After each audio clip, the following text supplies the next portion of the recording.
자, 이번 시간에는 어, 산업안전보건법에 대해서 저번 시간에 이어서 해보도록 하겠습니다. 저번 시간에 경고 표시의 색상과 위치에 대해서 했죠.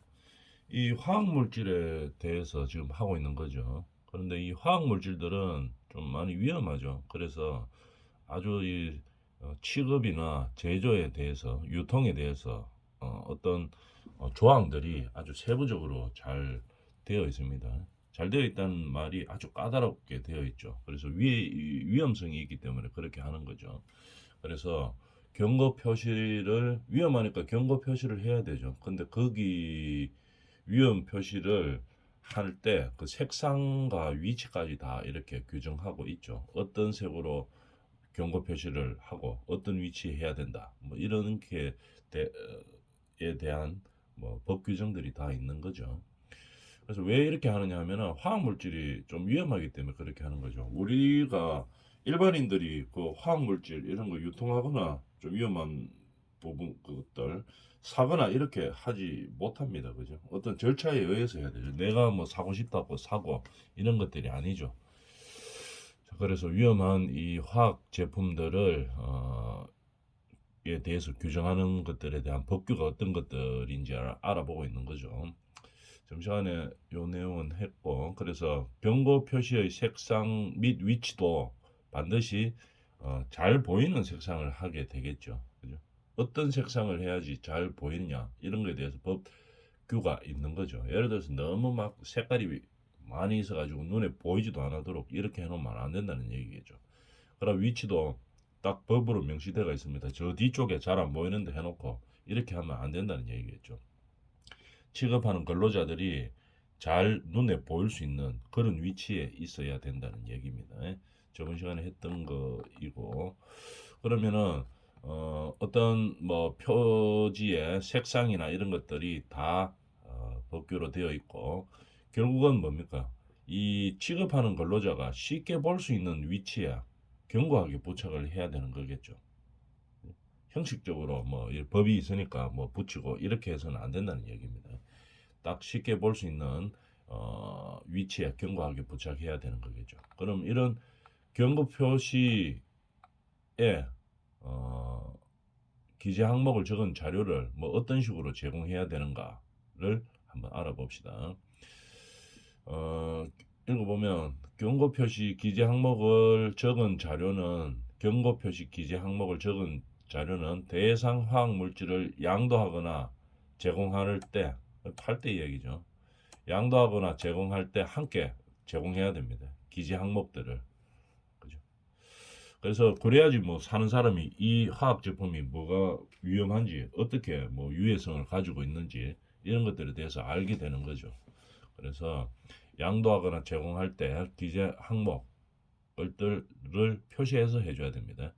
경고 표시 기재 항목이 물질 안전 보건 자료에 포함되어 있는 경우 물질 안전 보건 자료를 제공하는 방법으로 해당 자료를 제공할 수 있다. 이 말이죠. 그럼 여기서 우리가 화학 물질은 물질 안전 보건 자료라는 말들이 많이 나옵니다.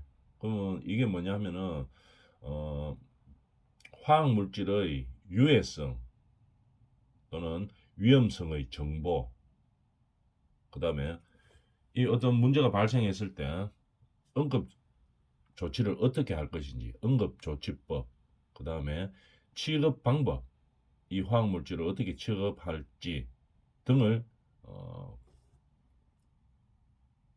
등으로 구성된 화학물질 사용 설명서라고 보면 되겠죠. 쉽게 말하면 이 위험하기 때문에 이 화학물질들을 어떻게 사용해야 되는지 유해성과 위험성 정보, 그 다음에 응급조치법, 취급 방법들을 적어놓은 것들을 물질안전보건 자료라고 이야기합니다. 영어로는 약자로 MSDS라고 이렇게 이야기하는 거죠.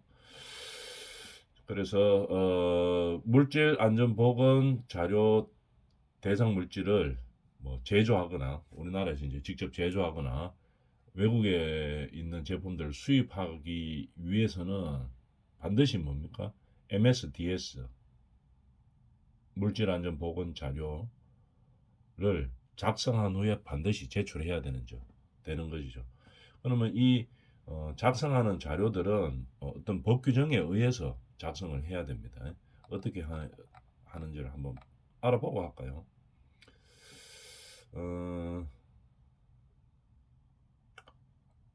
그 규정에 대해서 한번 알아보고 합시다. 왜냐하면 물질안전 보건 자료라는 말이 계속 나오기 때문에 이 뭔지를 좀 알고 해야 되겠죠. 물질안전 보건 자료 MSDS라고 이야기합니다. MSDS와 관련된 제도가 바뀌었죠. 언제부터 바뀌었는가 하면 21년 1월 16일부터 바뀌었고 어떤 식으로 바뀌었나 한번 봅시다. 이 MSDS의 작성 주체가 어떻게 됐느냐.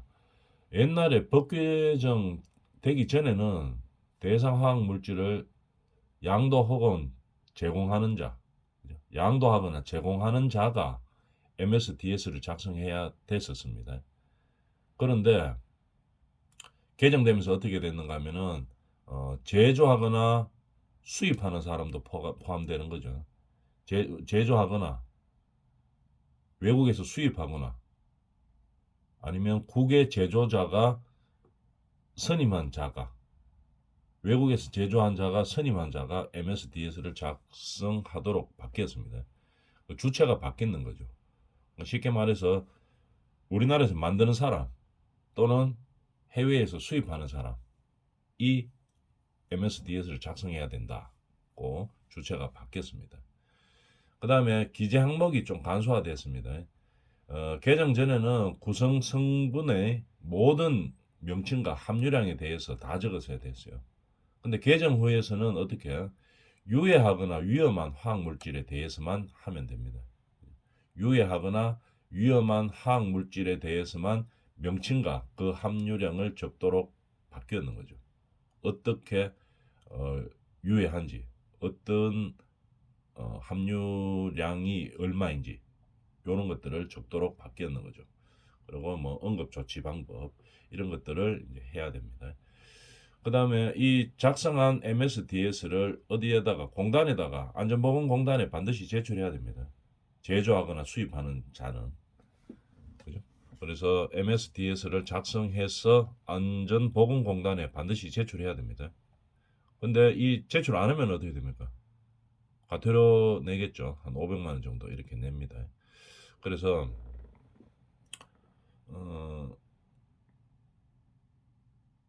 반드시 MSDS를 작성해야 되고 그 다음에 또한 여기 물질안전보건자료 대상 물질에 속하지만 유해하거나 위험한 것으로 분류되지 않은 화학물질에 대해서도 명칭과 함유량은 제출해야 되는 거죠.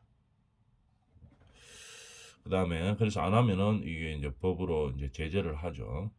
근데 이제 우리가 뭐 사업을 하다 보면 영업 비밀에 해당되는 그런 사항이 있죠. 그래서 그만큼 영업 비밀에 사업을 하기 위해서 필요한 사항도 이 공단에 MSDS를 제출 안 하면 되는 게 아니고 영업 비밀인 경우에는 어떻게 합니까? 비공개 승인 신청서를 내야 됩니다. 요게 영업 비밀인 경우 비공개 승인 신청서를 내야 되겠죠. 완전히 안 내는 게 아니고 그래도 이걸 공개하면 안 될 때는 비공개로 해달라고 승인 신청을 해주는 겁니다. 명칭이나 함유량에 대해서.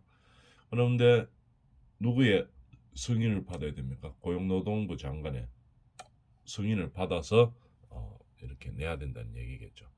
그래서 우리가 알아줘야 될 것은 MSDS가 뭐냐에 대해서 계속 말이 나오니까 뭐 알고 들어가야 되겠죠.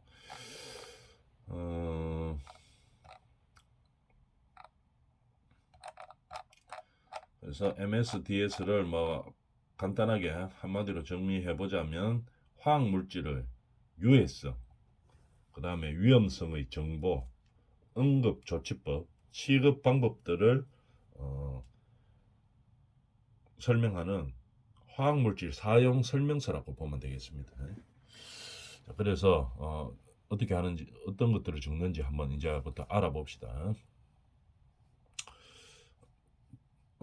경고 표시 기재 항목을 적은 자료를 제공할 때 다만 뭐 양도하거나 제공할 때에는 제공해야 한다 이렇게 되어 있죠. 대상 물질을. 근데 아까 여기서 법에서 봤지만 법 개정이 돼가지고 이 물질 안전 보건 자료를 만들어야 되는 사람이 누구입니까? 법 개정 전에는 양도하거나 제공하는 사람이 만들었어야 하는데 MSDS를 지금은 누가 합니까? 제조하거나 수입하는 사람이 만들어야 된다 이렇게 됩니다. 근데 요거는 그중에서 이제 경고 표시를 말하는 거죠. 경고 표시 기재 항목이 물질 안전 보건 자료에 MSDS 말하는 거죠. 에 포함되어 있는 경우에는 물질 안전 보건 자료를 제공하는 방법으로 해당 자료를 제공할 수 있다. 대신 인정해 준다는 얘기겠죠. 그래서 MSDS 표시를 사용 설명서를 말하는 거겠죠. 요거를 제출해 주면 경고 표시로 기재 항목이 되어 있다고 인정해 준다는 얘기입니다. 그 다음에 같은 상대방에게 같은 대상 화학 물질을 2회 이상 계속하여 양도 제공할 때, 그러니까 같은 사람한테 계속 판다 이 말입니다. 이럴 때는 뭐 같은 물질을 같은 사람한테 팔기 때문에 계속 제공할 필요는 없겠죠.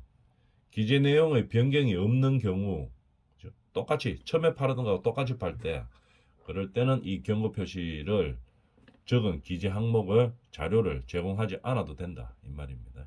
계속 같은 거 공급하고 있는데 같은 사람한테 경고 표시 뭐 계속 할 필요는 없다는 얘기죠. 한번 하고 나면은 된다 이 말입니다. 대신에 상대방이 자료를 요청하면 제공해 줘야 되겠죠. 그 다음에 또는 이제 옛날에 처음 제공했을 때 항목하고 추가되는 게 있으면은 추가되는 항목에 대해서는 반드시 어떻게 경고 표시를 기재한 항목을 제공해 줘야 되는 겁니다. 그럼 작성 항목 뭐 어떤 것을 작성해야 되는가 한번 봅시다. 물질 안전 보건 자료 작성 시 포함되어야 할 항목과 순서입니다. 물질 안전 보건 자료 MSDS 말하는 거죠. 뭐를 적어야 되느냐 한번 봅시다. 화학 제품과 회사에 관한 정보를 적어 줘야 되는 겁니다. 우리가 지금 이 뭐 양도하거나 판매하는 이 화학 제품이 뭐 어떤 거라 하는 거 하고 그다음에 이 만드는 회사가 어떤 회사라 하는 거 이 정보가 반드시 적어 줘야 되는 거겠죠. 그다음에 이 화학 제품의 유해성과 위험성 반드시 있어야 되겠죠. 뭐가 위험한지 적어 줘야 되는 겁니다. 그다음에 구성 성분의 명칭과 함유량 계속 나오는 거죠. 이름하고 함유량이 뭔지를 반드시 적어 줘야 되겠죠. 명칭하고 함유량. 그죠? 왜냐하면 화학 성분은 이게 뭔지를 잘 모르죠. 그래서 반드시 명칭하고 함유량이 어느 정도 된다 하는 것을 반드시 적어줘야 됩니다. 그래야지 사람들이 알죠. 아 이거는 어떤 화학 제품이고 어느 정도의 함유량이 되어 있으니까 어느 정도로 위험하겠다 이렇게 추정도 할 수 있는 거고 그래서 반드시 명칭과 함유량을 적어줘야 되겠죠. 그 다음에 응급사항 발생 시에 어떻게 대처해야 되는지 뭐 예를 들어서 뭐 사람 피부에 닿았을 때 이거를 뭐 급하게 어떻게 뭐 물로 희석해야 된다. 흐르는 물에 희석해야 된다. 아니면은 뭐 무슨 소독제로 씻어야 된다. 뭐 이런 것들 응급 조치를 어떻게 할 것인지를 반드시 적어줘야 됩니다. 그다음에 폭발 화재 시에 대처 방법 중요하죠. 이 화학 제품 예를 들어서 화재가 났을 때 물을 뿌리면 안 되는 그런 화학 제품이라고 가정을 해봅시다. 이런 거 대처 방법 안 적어놓으면 어떻게 됩니까? 불났다고 해서 물 막 뿌리고 하면 오히려 더 막 번지고 이런 상황이 될 수도 있죠. 화재 시에 물을 사용하면 안 되고 반드시 뭐 모래 같은 걸로 꺼야 된다. 뭐 이런 방법들을 적어줘야 되겠죠. 물질 안전 보건 자료에 반드시 적혀 있어야 되는 겁니다. 그다음 또 화학 제품이기 때문에 어떤 누출 사고가 발생할 수도 있죠. 이럴 때는 어떻게 대처해야 되냐? 뭐 첫 번째로 뭐 사방 몇 미터 안에 뭐 사람을 대처시키고 첫 번째로 그다음 두 번째로 뭐 어떤 구호 조치를 하고 그다음 환기를 시키고 그다음 환기가 안 될 경우에는 뭐 어떻게 배기 뭐 장치를 한다 뭐 이런 것들이 반드시 필요하죠. 그래서 뭐 환기를 몇 분간 시키고 어떻게 해야 된다 이런 대처 방법들을 반드시 적어줘야 되는 겁니다. 그다음 취급하고 저장할 때 어떻게 습한 장소에서 반드시 이 제품을 보관해서는 안 된다. 습한 장소에서 보관했을 시에는 어떤 문제가 발생하는 이런 화학 제품일 수도 있겠죠. 그래서 취급하거나 저장할 때 어떻게 해야 된다 하는 거. 그래서 뭐 바닥에서 30cm 이상 덜어서 습기를 방지하고 통풍이 잘 되는 곳에서 뭐 저장해야 된다. 아니면 직사광선을 피해야 된다. 이런 방법들을 적어 놓는 겁니다. 노출 방지 및 개인 보호구. 개인 보호가 뭐 어떤 뭐 방독 마스크를 껴야 된다. 아니면은 무슨 뭐 KF94 마스크 이런 것을 써야 된다. 아니면은 뭐 면진 장치를 해야 된다. 뭐 이런 것들 있겠죠. 개인 보호구를 뭐 어떤 것들을 사용해야 된다. 뭐 장갑은 뭐 어떤 정도의 뭐 유해성을 차단할 수 있는 무슨 장갑을 사용해야 된다. 뭐 이런 것들을 말하는 겁니다. 그래서 물질 안전 보건 자료 작성할 때 이런 것들을 반드시 적어줘야 되겠죠. 왜? 그만큼 화학 물질이 위험하다는 얘기겠죠. 그 다음에 물리화학적 특성은 어떻다. 이 화학 제품의 물리화학적 특성은 어떻다 하는 거. 안전성과 반응성이 어떻게 보이는 거다. 어떨 때는 안전하고 그 다음에 뭐 두 화물이 섞였을 때 뭐 반응이 일어난다. 이런 것들 아니면 뭐 흔들었을 때 반응이 일어난다. 이런 것들을 반드시 적어줘야 되겠죠. 그 다음에 독성에 관한 정보. 이게 뭐 어느 정도 위험한 상황이다. 이런 것들 반드시 적어줘야 되는 내용들입니다. 읽어보면은 아 이거 진짜 필요하겠구나 하는 게 느껴지죠. 왜냐하면 화학 제품은 그만큼 우리가 취급하거나 보관하거나 이런 것들이 함부로 하면 안 되는 것들이죠. 왜냐하면은 개개 화합물마다 다 특성들이 있죠. 그래서 보관 방법도 조심해야 되고 어떻게 취급할 때도 조심해야 되고 노출됐을 때 어떻게 안전사고를 방지할 수 있는 방법들 이런 것들이 다 법 규정에 있는 겁니다. 그 다음에 환경에 미치는 영향도 반드시 적어줘야 되겠죠. 이 화학 물질이 어떤 환경에 문제를 일으킬 수가 있다. 물질 안전 보건 자료에 반드시 적어줘야 되는 겁니다. 그 다음에 폐기할 때도 이 화학 물질들은 유해성이 있기 때문에 이 함부로 그냥 뭐 하수구에 갖다 버리고 이래가지고 큰일 나죠. 반드시 폐기할 수 있는 그 절차에 따라서 폐기를 시켜야 되는 겁니다.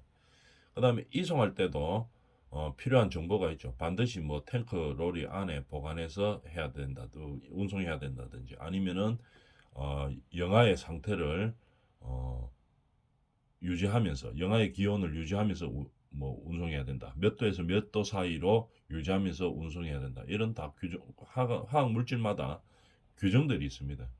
그 다음에 법적으로 어떤 규제를 하고 있는지 이런 현황들 그 다음에 그 밖에 참고사항이 뭐 어떤 것들이 있는지 반드시 우리가 적어서 MSDS를 작성을 하죠. 이 사용되는 화학물질의 사용설명서입니다. 그죠? 그래서 아주 중요한 부분을 차지하고 있죠. 그래서 물질 안전 보건 자료에 반드시 포함되어야 할 항목과 그 순서에 대해서 적어봤습니다. 16개가 있네요. 이런 식으로 우리가 적는다 하는 거 알아놔주면 되겠습니다. 그 다음에 그러면 이 작성 원칙에 대해서 한번 볼까요?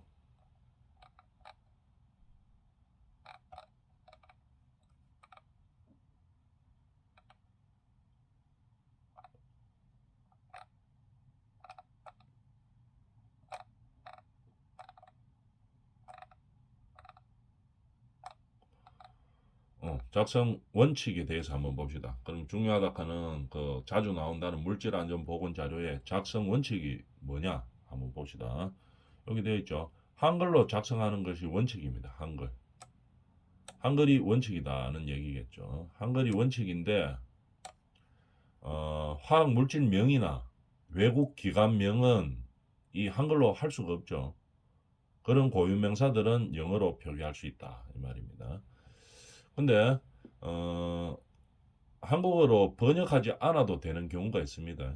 물질안전보건 자료는 한글로 작성을 반드시 해야 되죠. 고유명사인 외국 기관명, 화학물질 빼고는 물질명 빼고는 다 한글로 작성해야 되는데 번역하지 않아도 되는 경우가 있어요. 어떻게? 실험 연구 목적으로 사용하는 시약들은 외국어로 작성되어 있는 경우에도 한국어로 번역하지 않아도 됩니다. 왜냐하면 일반인들이 다 사용하는 게 아니죠. 실험 연구 목적들은 뭐 실험실이나 연구실에서 관계된 사람들만 사용하기 때문에 굳이 한국어로 사용하지 않아도 됩니다. 이 사람들은 실험이나 연구 목적으로 쓰는 사람들은 다 이 화학 계통에서는 전문가들이죠. 그래서 굳이 한국어로 되어 있지 않아도 무슨 뜻인지 다 압니다. 그 자기 분야이기 때문에. 그래서 한국어로 굳이 번역하지 않아도 되는 겁니다. 그 다음에 시험 결과를 반영하고자 할 때는 시험 결과를 반영하고자 할 때는 어떤 공인 인정 기관에서 수행한 실험 결과를 어떻게 우선적으로 고려해야 됩니다. 어떤 거? 국가의 우수 실험실 기준 또는 뭐 국제 공인 시험 인정 기관의 시험 결과는 반영해도 되는 거겠죠. 이런 인정해 주는 기관들의 실험 결과는 반영해도 되는 겁니다. 우선적으로 고려해야 된다는 얘기겠죠. 외국어로 되어 있는 물질 안전 보건 자료를 번역하는 경우에는 자료의 뭐 신뢰성을 확보하기 위해서 어떻게 합니까? 최초 작성 기관명과 시기를 반드시 함께 기재해 줘야 되는 거겠죠. 그 다음에 예를 들어서 뭐 참고문헌을 활용했을 때는 그 출처를 반드시 적어줘야 됩니다.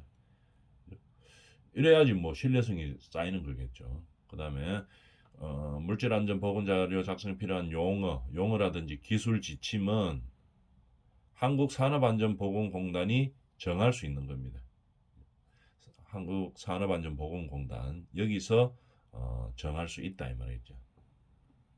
MSDS에 작성하는 용어라든지 그 다음에 기술 지침을 어디서 작성한다 이 말입니까? 어디서 정해준다? 한국산업안전보건공단에서 정해준다는 얘기겠죠. 그 다음에 작성 단위는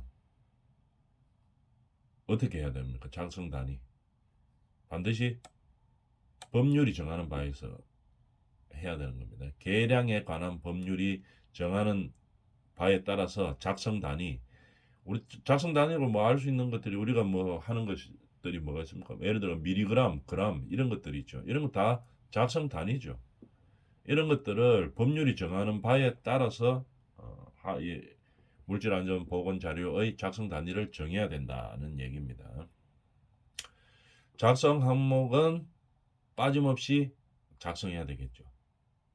근데 부득이하게 정보를 얻을 수 없는 경우가 있죠. 이런 정보가 도저히 없다. 물질안전보건자료에 이거 적어야 되긴 적어야 되는데 이 정보에 대해서 도저히 얻을 수 없다. 정보를. 그럴 때는 어떻게 한다고?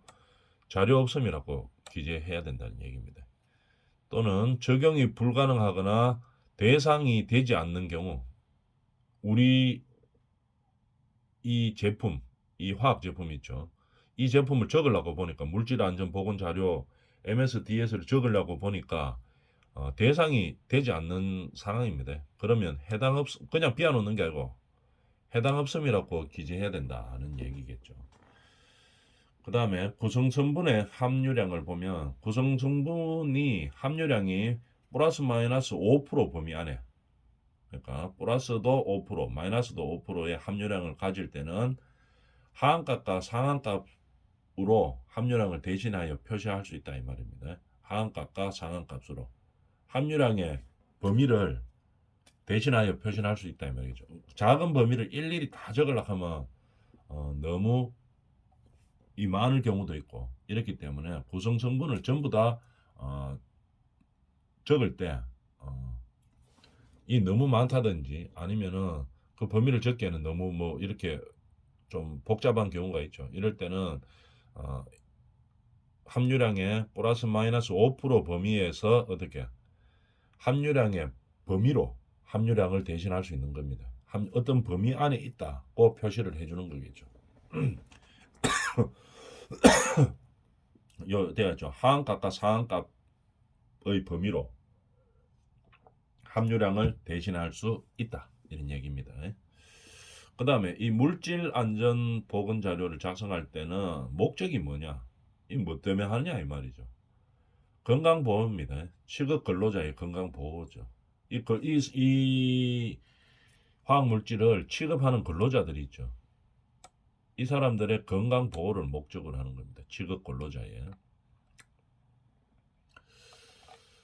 그 다음에 혼합물의 유해성, 위험성은 다음 시간에 하겠습니다.